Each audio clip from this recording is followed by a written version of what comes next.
નમસ્કાર ધોરણ 9 ના વાલા વિદ્યાર્થી મિત્રો, કેમ છો બધા? મજામાં? આજે આપણે તમારા સામાજિક વિજ્ઞાન વિષયના પાઠ નંબર 9 મૂળભૂત હકો, મૂળભૂત ફરજો અને રાજનીતિના માર્ગદર્શક સિદ્ધાંતો એમનું સ્વાધ્યાય સોલ્યુશન આ વિડિયો લેક્ચરની અંદર જોવાના છે. વિડિયો સ્ટાર્ટ કરતા પહેલા વિડિયોના ડિસ્ક્રિપ્શન બોક્સની અંદર પ્લેલિસ્ટની લિંક આપેલી છે, ત્યાં જઈ અને તમને અન્ય વિષયોના સ્વાધ્યાયના સોલ્યુશન મળી રહેશે. તો ચાલો સ્ટાર્ટ કરીએ. પ્રશ્ન ક્રમ 1 છે, નીચેના પ્રશ્નનો જવાબ આપો. એમાં પહેલો પ્રશ્ન આપેલું છે, બંધારણમાં સમાવિષ્ટ મૂળભૂત ફરજો વિશે જણાવો. તો કાયદાઓનું પાલન કરવું, જાહેર મિલકતોનું રક્ષણ કરવું, સ્ત્રીઓને હાનિ પહોંચાડતા વ્યવહારોનો ત્યાગ કરવો, બાળકોને સારું અને ફરજિયાત શિક્ષણ આપવા તેમના માતા પિતાની ફરજ રહેશે, એકતા અને અખંડિતતાનું રક્ષણ કરવું અને પ્રામાણિકતાને ભરી દેવી, હિંસાનું આચરણ ન કરવું, આવશ્યકતા મુજબ દેશના રક્ષણ માટે જોડાવું, વૃક્ષો પ્રત્યે દયા રાખવી, જંગલો, નદીઓ, વન્યજીવો સહિત પર્યાવરણનું જતન કરવું. બીજો પ્રશ્ન છે, રાજ્યનીતિના માર્ગદર્શક સિદ્ધાંતોનું મહત્વ દર્શાવો. તો રાજ્યનીતિના માર્ગદર્શક સિદ્ધાંતોનું સમાવેશ બંધારણના ચોથા ભાગમાં કરવામાં આવેલ છે. એમાં આ સિદ્ધાંતો માર્ગદર્શક છે, એનો અમલ કરવા રાજ્ય સરકારનો બંધાયેલી નથી, પરંતુ નીતિ ઘડતરમાં આ સિદ્ધાંતો કેન્દ્રમાં રાખીને નીતિઓ ઘડવાની અને તેનો અમલ કરવાની રાજ્યની નૈતિક ફરજ છે. ન્યાયતંત્ર દ્વારા આ સિદ્ધાંતોનો અમલ કરવાની જોગવાઈ બંધારણમાં નથી. આ મૂળભૂત સિદ્ધાંતોથી આપણને કોઈ કાનૂની અધિકારો પ્રાપ્ત થતા નથી, તેમનાથી કોઈ કાનૂની પીઠબળ મળતું નથી. તેમ છતાં રાજ્યના કાયદાઓ પ્રાપ્ત થાય થતા વખતે સંચાલનમાં તે પાયાના છે. બીજા ઘણા હકોનો સમાવેશ રાજ્યનીતિના માર્ગદર્શક સિદ્ધાંતોમાં કરવામાં આવ્યો છે. ડોક્ટર બાબા સાહેબ આંબેડકર તેનું મહત્વ દર્શાવતા તેને દેશના શાસનના પાયાના સિદ્ધાંતો ગણાવ્યા હતા. ત્રીજું, મૂળભૂત હકોની અગત્યતા સમજાવો. તો એમની અંદર આવશે વ્યક્તિ માત્રના અસ્તિત્વ અને તેના વ્યક્તિત્વના સર્વતોમુખી વિકાસ સાધવા મદદરૂપ એવી સામાજિક પરિસ્થિતિનું નિર્માણ થવું અને તે ચાલુ રહે તે અત્યંત આવશ્યક છે અને સામાન્ય રીતે માનવ હકો કહેવાય છે. દરેક લોકશાહી દેશમાં તેના નાગરિકોને કેટલાક પાયાના હકો આપવામાં આવ્યા છે અને વ્યક્તિનો મનુષ્ય તરીકે જન્મ થતાની સાથે તે કેટલાક પાયાના હકો હકદાર બને છે, તેથી માનવ હકો કહેવામાં આવે છે. ચોથો પ્રશ્ન છે, વાજબી નિયંત્રણ અને મર્યાદાઓ એટલે શું? તો ભારતના બંધારણમાં નાગરિકોને હક દ્વારા સ્વતંત્રતાઓ મળી છે, તે બધી લોકોને કેટલીક મર્યાદાઓ પણ ભોગવવી જોઈએ. સંસ્થાઓ અને સંઘો સ્થાપવાની સ્વતંત્રતા કેટલાક નિયંત્રણો અને મર્યાદાઓ હેઠળ ભોગવી શકે છે.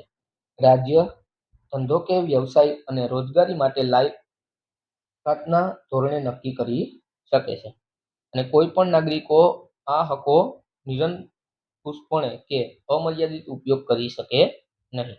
પાંચમું છે, નિવારક અટકાયત વિશે લખવાનું છે, પ્રતિબંધિત અટકાયત ધારા વિશે. તો એમની અંદર આવશે, રાજ્યને એમ લાગે છે કે કોઈ વ્યક્તિ ગુનાહિત કૃત્ય પ્રવૃત્તિ કરવાની છે તો સાવચેતી પગલા તરીકે તેને નિવારક અટકાયત ધારા હેઠળ ધરપકડ કરી શકાય. આ ધારાના હેતુ અટકાયતની તેણે કૃત્ય કર્યા બાદ તેને શિક્ષા કરવાનો નથી, પરંતુ રાજ્ય સમાજ કે કોઈ વ્યક્તિને વિરુદ્ધ ગુનાહિત કૃત્ય કરતો તેને અટકાવવાનો છે. કેટલાક સમયે અટકાયત ચાલુ રાખવી એ નિર્ણય રાજ્ય સરકાર કરી શકે છે.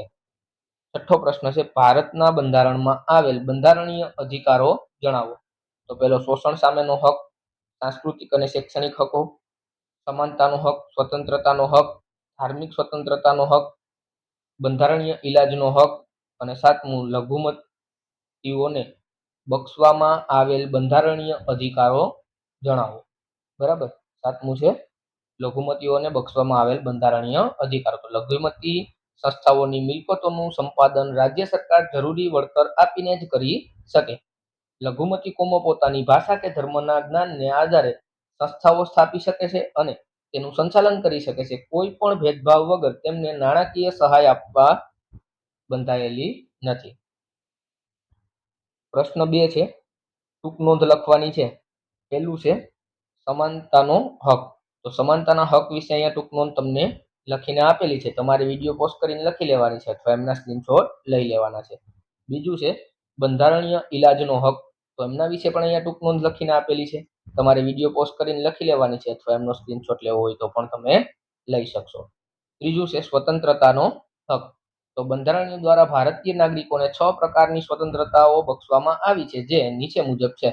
તો પહેલું વાણી અને અભિવ્યક્તિની સ્વતંત્રતા, શાંતિ અને શસ્ત્રો વિના ભેગા થવાની અને સભા ભરવાની સ્વતંત્રતા, મંડળો અથવા સંઘો રચવાની સ્વતંત્રતા, ભારતના કોઈ પણ પ્રદેશમાં ગમે ત્યાં મુક્તપણે હરવા ફરવાની સ્વતંત્રતા, કોઈ પણ દેશના સ્થાને રહેવાની અને સ્થાયી થવાની સ્વતંત્રતા, વ્યવસાય, વેપાર કે ધંધો કરવાની સ્વતંત્રતા.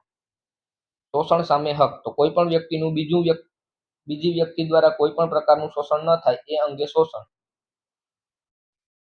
તો શોષણ વિહીન સમાજની સ્થાપનાનો મુખ્ય ઉદ્દેશ તો વેપાર, દાસ્તવ અને બળજબરીથી કરાવતી કોઈ પણ પ્રકારની મજૂરી પ્રતિબંધ છે. આ જોગવાઈનો ભંગ શિક્ષાપાત્ર અને ગુનો ગણાય છે. 14 વર્ષથી નીચે ઉંમરના કોઈ પણ બાળકને કોઈ પણ ખાણમાં કે જોખમી વ્યવસાયમાં, ગેરેજ, હોટલ અને કોઈ પણ કામમાં રાખી શકાય નહીં. બાળમજૂરી નાબૂદ કાનૂની હેઠળ આ શિક્ષાપાત્ર ગુનો છે. પાંચમું છે આર્થિક નીતિઓ સંદર્ભે માર્ગદર્શક સિદ્ધાંતો. એમનું સોલ્યુશન પણ અહીં આપેલું છે. તમારે વિડીયો પોસ્ટ કરીને લખી લેવાનું છે અથવા એમનો સ્ક્રીનશોટ લેવો હોય તો પણ લઈ શકશો. ત્યારબાદ છઠ્ઠું છે રાજકીય અને વિદેશી સંબંધો વિશેના સિદ્ધાંતો. તો એમનું સોલ્યુશન પણ અહીં આપી દીધું છે બાળકો. તમારે વિડીયો પોસ્ટ કરીને લખી લેવાનું છે અથવા એમના સ્ક્રીનશોટ લઈ લેવાના છે. ત્યારબાદ પ્રશ્ન નંબર 3 આપો નીચેના વિધાનનો કારણો આપી સમજાવો. તો પહેલું છે મૂળભૂત હકોનો ભંગ સામે અદાલતો આશરો લઈ શકાય છે.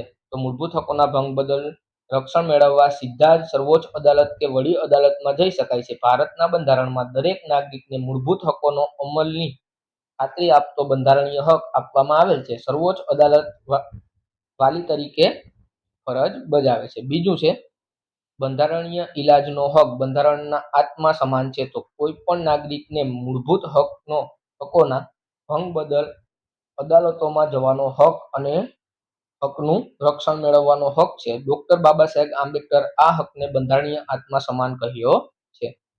ત્રીજું સ્વતંત્રતા અમર્યાદિત કે નિરંકુશ હોતી હોય નહીં. તો એમના અંદર આવશે આપણે સમાજમાં રહેતા હોવાથી સમાજના હિત ધ્યાનમાં રાખવા પડે છે. દેશના એકતા અને અખંડિતતા, વિદેશી રાજ્યો સાથે મંત્રીભર્યા સંબંધો, બદનક્ષી, હિંસક ઉશ્કેરણી વગેરે બાબતોને ધ્યાનમાં રાખી આમાં સ્વતંત્રતાનો અમર્યાદિત કે નિરંકુશ હોઈ શકે નહીં. ચોથું છે રાજ્યનીતિના માર્ગદર્શક સિદ્ધાંતોનો અમલ એ મૂળભૂત હકોના ઉપયોગ માટે પૂર્વશરત છે. તો આમની અંદર આવશે આ સિદ્ધાંતોનો અમલ કરવા રાજ્ય બંધાયેલું નથી. આ સિદ્ધાંતોનો અમલ કરવામાં આવે તો જ મૂળભૂત હકો સાર્થક બને. આમ રાજ્યનીતિના માર્ગદર્શક સિદ્ધાંતોનો અમલ એ મૂળભૂત હકોના ઉપયોગી પૂર્વશરત છે. પાંચમો પ્રશ્ન છે માર્ગદર્શક સિદ્ધાંતો અને મૂળભૂત હકો એ એકબીજાના વિરોધી નથી, બલકે એકબીજાના પૂરક છે. તેમનું સોલ્યુશન અહીં આપી દીધું છે. ત્યારબાદ પ્રશ્ન ક્રમ 6 છે શોષણ મુક્ત સમાજની રચના એ આપણા બંધારણનું મુખ્ય ધ્યેય છે. એમનું સોલ્યુશન પણ આપેલું છે. અને પ્રશ્ન ક્રમ 7 છે હકો અને ફરજો એક સિક્કાની બે બાજુ છે. તો દરેકના સોલ્યુશન અહીં આપેલા છે. તમારે વિડીયો પોસ્ટ કરીને લખવા હોય તો લખી શકશો અથવા તો એમના સ્ક્રીનશોટ પણ લઈ શકશો. ત્યારબાદ પ્રશ્ન ક્રમ આપ્યું છે 8 બાળ મજૂરી સજાપાત્ર ગુનો છે. તો બાળ મજૂરી પર કાયદાથી પ્રતિબંધ મૂકવામાં આવ્યો છે. 14 વર્ષથી નીચેની ઉંમરના બાળકોને નોકરીમાં રાખવા મનાય છે. આથી બાળ મજૂરી સજાપાત્ર ગુનો છે. 9મું છે માર્ગદર્શક સિદ્ધાંતોના અમલ માટે અદાલતોનો આશરો લઈ શકાતો નથી. તો આ સિદ્ધાંતો અમલ કરવા રાજ્ય બંધાયેલા નથી. રાજ્ય માટે માર્ગદર્શક સિદ્ધાંતોનો અમલ ફરજિયાત હોતો નથી. તેથી રાજ્યનીતિના માર્ગદર્શક સિદ્ધાંતોના અમલ માટે અદાલતોનો આશરો લઈ શકાતો નથી. પ્રશ્ન ક્રમ 10 છે. માર્ગદર્શક સિદ્ધાંતો દેશના શાસનમાં પાયારૂપ સિદ્ધાંતો છે. 11મું, આર્થિક અને સામાજિક લોકશાહી વિના રાજકીય લોકશાહી અધૂરી છે. બંનેના સોલ્યુશન અહીં આપેલા છે. તમારે વિડીયો પોસ્ટ કરીને લખી લેવાના છે અથવા એમનો સ્ક્રીનશોટ લઈ લેવાનો છે. ત્યારબાદ પ્રશ્ન ક્રમ 12 આપ્યું, સાંસ્કૃતિક અને ઐતિહાસિક વારસાનું જતન એ જોવાની ફરજ સૌની છે. એમનું સોલ્યુશન પણ અહીંયા આપેલું છે. તમારે વિડીયો પોસ્ટ કરીને લખી લેવાનું છે. ત્યારબાદ પ્રશ્ન ક્રમ 4, નીચેનામાંથી યોગ્ય વિકલ્પ પસંદ કરી અને જવાબ લખવાનો છે. એમાં પહેલું, ડોક્ટર બાબા સાહેબ આંબેડકર કયા હકને બંધારણનો આત્મા કહે છે? તેમની અંદર આવશે ઓપ્શન ડી, બંધારણીય ઇલાજનો હક. બીજું છે, કોના મતે રાજ્યનીતિના માર્ગદર્શક સિદ્ધાંતોનો દેશના પાયારૂપી સિદ્ધાંતો છે? તેમની અંદર આવશે ડોક્ટર રાજેન્દ્ર પ્રસાદ. ત્રીજું છે, પ્રતિબંધિત અટકાયત હેઠળ આરોપીને કેટલા સમય સુધી અટકાયત હેઠળ રાખી શકાય? તો 24 કલાક સુધી રાખી શકાય. ચોથું છે, કઈ ઉંમરના બાળકોને મફત અને નિઃશુલ્ક પ્રામાણિક શિક્ષણ મેળવવાનો અધિકાર છે? તેમની અંદર આવશે 6 થી 14 વર્ષના બાળકોને. પાંચમું છે, કઈ ઉંમરના બાળકોને જોખમી વ્યવસાયમાં રોકી શકાય નહીં? તો 14 વર્ષથી નીચેના બાળકો છે એને જોખમી વ્યવસાયમાં રોકી શકાય નહીં. ત્યારબાદ છઠ્ઠું છે, ક્યુ આચરણ ભારતનું સામાજિક કલંક ગણાય? તેમની અંદર આવશે અસ્પૃશ્યતા. અહીંયા તમારું સ્વાધ્યાયનું સોલ્યુશન પૂર્ણ થાય છે. જો વિડીયો પસંદ આવે તો વિડીયોને લાઈક કરો, તમારા વિદ્યાર્થી મિત્ર સુધી શેર કરો અને અમારી ચેનલને સબસ્ક્રાઇબ કરો, જેથી તમને આવા જ ઇન્ફોર્મેટિવ વિડીયો મળતા રહે. Thank you.